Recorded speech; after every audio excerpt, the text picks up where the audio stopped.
तो हमें पूजा किस समय करनी चाहिए, क्योंकि हमारा कोई टाइम नहीं घर पहुंचने का। पूजा का मतलब क्या, मतलब पूजा का मतलब क्या समझते हैं आप लोग? मतलब हम जो अपने आराध्य की पूजा करते हैं नहाने के बाद, तो कभी सुबह, कभी दोपहर, कभी शाम, कभी हमें रात भी हो जाती है। तो महाराज जी, हम जब भी नहाते हैं पूजा पाठ करके तब कभी भोजन भी करते कर हैं। लो, कभी भी पूजा कर लो, परंतु सबसे बड़ी पूजा क्या है? सदा भगवान का स्मरण बना, श्रोतव्य कीर्तितव्यश्च स्मर्तव्यश्च। भगवान का कीर्तन चलते फिरते कीर्तन नाम चलता रहे, स्मरण भगवान का। सबसे बड़ी पूजा क्या है?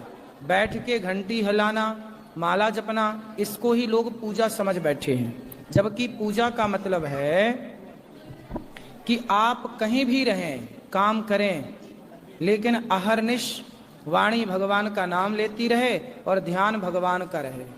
आप काम करिए, गाड़ी चलाइए, पर ध्यान भगवान का बनाए रखिए।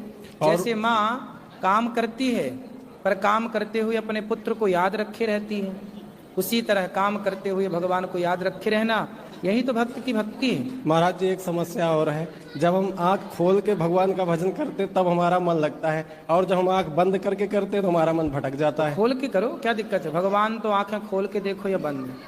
और महाराज जी, जब हम कभी किसी की मिट्टी में जाते हैं तो वहाँ से वापस आते हैं तो घर में कहेंगे कि आप पूजा मत करिए, क्योंकि आप मिट्टी से होके आए हैं, मिट्टी दे के आए हैं। तो ये सर महाराज जी कहाँ तक उचित है?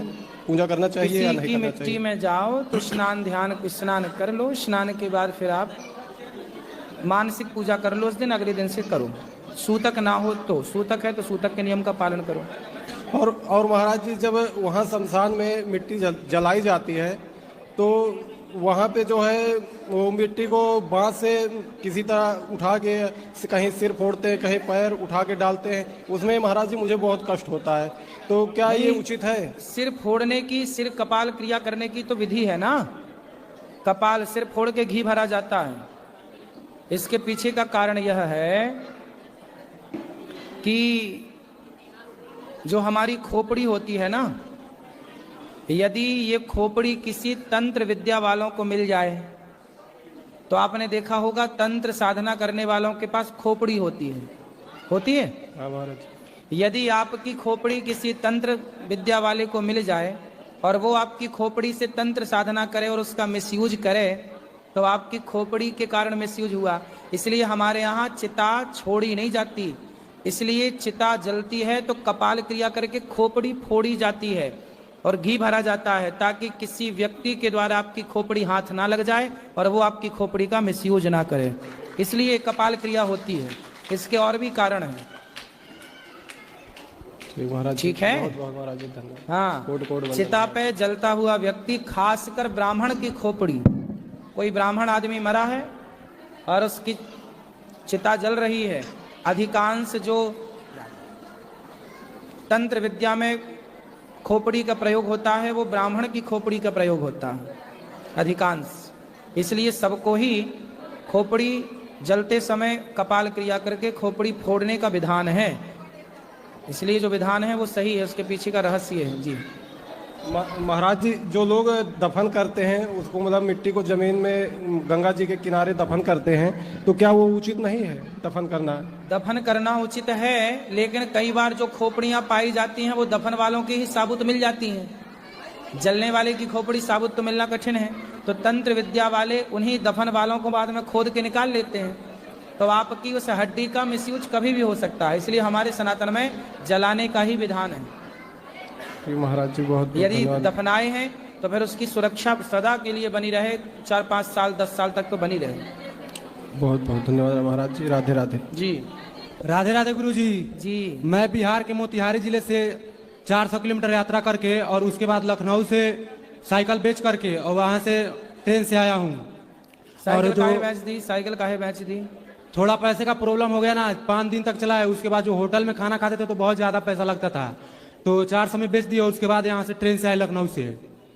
और ये मेरा जो इंस्टाग्राम है आध्यात्मिक पथ पे, उस पर पूरा वीडियो अपलोड किया है। और मेरा प्रश्न ये है कि मेरे माता पिता जो हैं वो मांस मछली खाते हैं और मेरे पिताजी थोड़ा थोड़ा कभी कभी शराब भी पीते हैं, और मैं अध्यात्म की तरफ बढ़ना चाहता हूँ तो मुझे रोकते भी हैं, तो मुझे क्या करना चाहिए? तो आप कुछ कमाते हो कि नहीं? कमाता हूँ क्या? लेकिन अभी मतलब जब से आया हूँ 3 तारीख से तब तक यहाँ पे कोई काम किया नहीं हूँ, अभी मिला नहीं है कोई नहीं, यहाँ आने से पहले क्या काम करते थे घर काम। में? वहाँ मजदूरी करता था मैं, कितना कमा लेते थे? 400-500, इससे ज्यादा तो नहीं कमा पाता था। तो जब इतना कमाते थे तो आपकी ये स्थिति 4-6 दिन में क्यों हो गई कि साइकिल बेचनी पड़ गई? नहीं, 4-5 दिन तक साइकिल चला के आया ना, लखनऊ तक साइकिल से आया और फिर वहां से ट्रेन से आया। तो साइकिल क्यों बेच दी? 2000 रुपये खर्च हो गए, तो खाने के लिए भी कोई खिलाता नहीं था रास्ते में। तो जब आप मजदूरी करते हो, 400 रुपए रोज कमाते हो, तो कितने साल से काम कर रहे हो मजदूरी का? हम तो लगभग 2021 से कभी कभी काम मिलता है तो 4 करते साल हो गए आपको काम करते? जी। तो 4 साल में आपने कितना पैसा कमाया? अभी तो कैलकुलेट करना पड़ेगा और उसके बाद नहीं, जो हम पूछ रहे हैं बताओ, आपने 400 रुपए रोज के हिसाब से यदि कमाया तो 1 महीने का होता है कितना? 12,000। 4 तिया 12, ठीक है भैया, 12,000 होता है।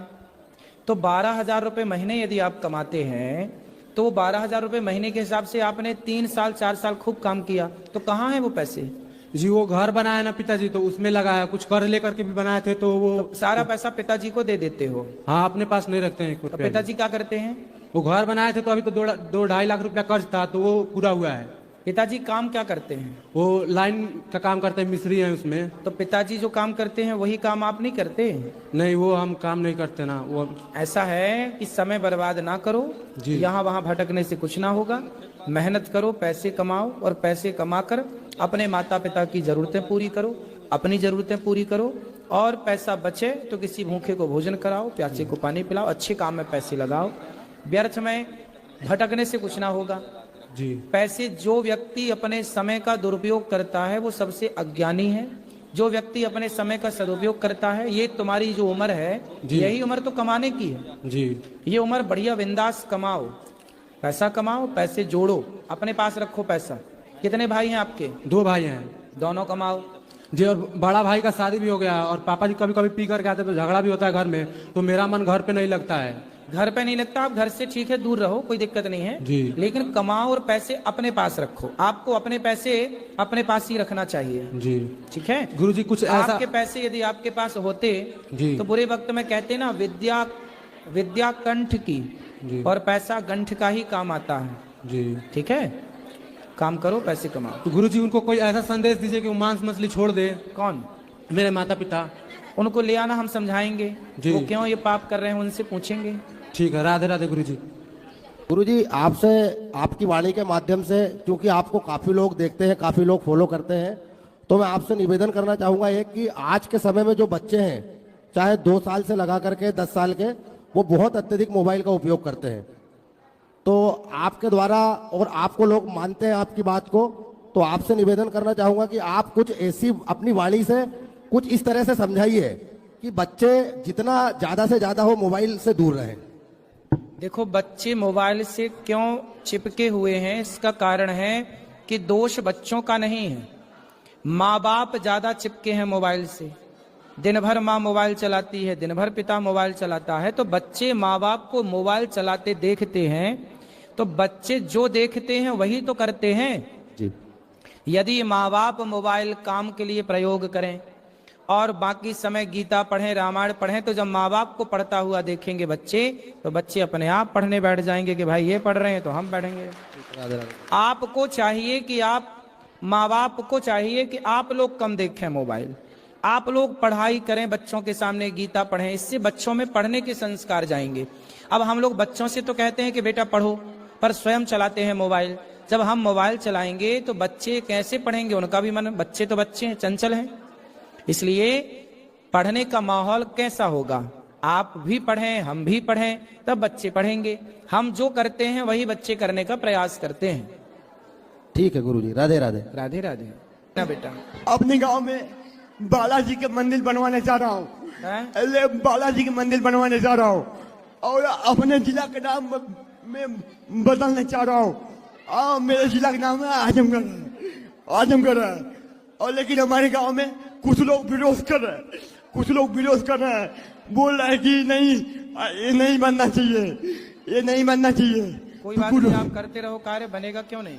गुरु जी हम लगे और कुछ लोग हमारे साथ दे रहे हैं, कुछ लोग हमारे साथ दे रहे और कुछ लोग हमारे विरोध कर रहे।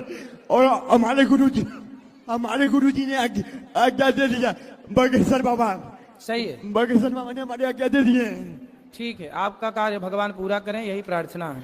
गुरुजी राधे राधे। हाँ जी, गुरुजी मैं सिरोही से आया हूँ, नर्सिंग ऑफिसर के पद पर कार्यरत हूँ। मेरे को डिलीवरी दिन रात में 5-10 करवानी पड़ती है। हाँ। और जब डिलीवरी करवा के मैं स्नान करके पूजा पाठ करता हूँ, फिर भी मिसेज कहती है कि आप इस कमरे में मत आओ। क्या गुरुजी इसके बारे में मेरे को दिशा निर्देश दीजिए। आप डॉक्टर हैं? हाँ सर।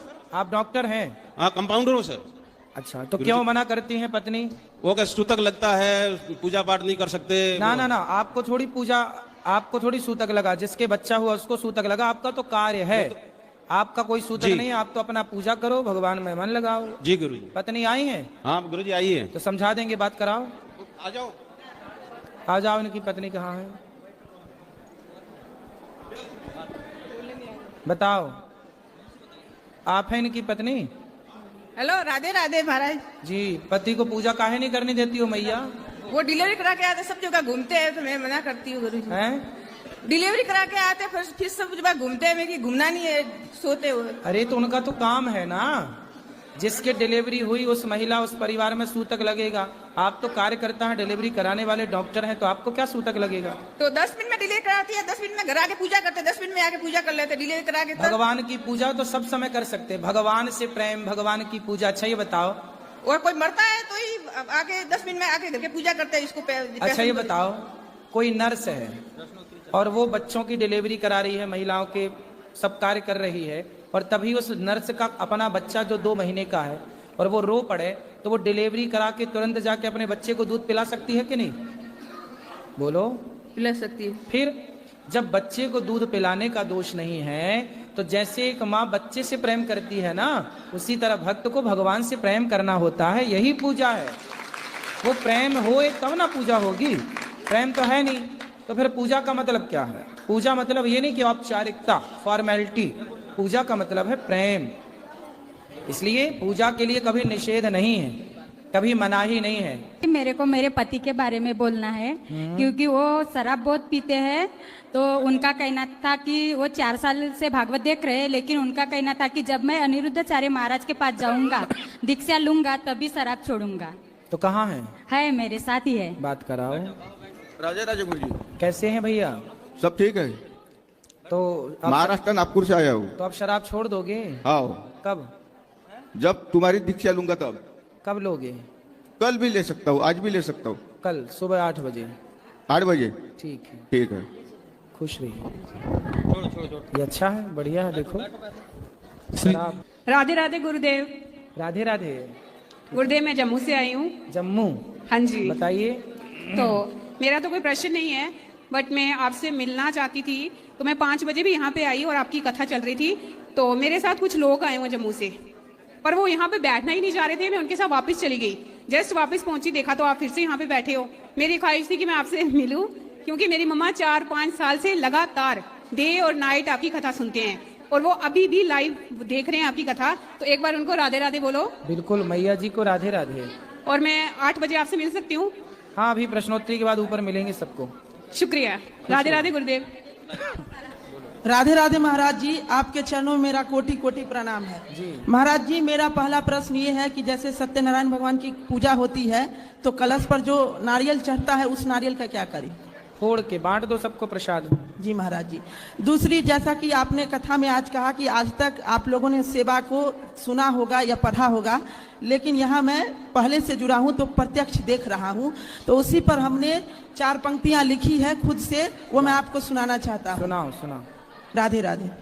सुनो ध्यान से भारतवासी, एक ऐसी गाथा लाया हूँ। सुनो ध्यान से भारतवासी, एक ऐसी गाथा लाया हूँ। यही सुनाने बिहार से मैं वृंदावन को आया हूँ। वाह।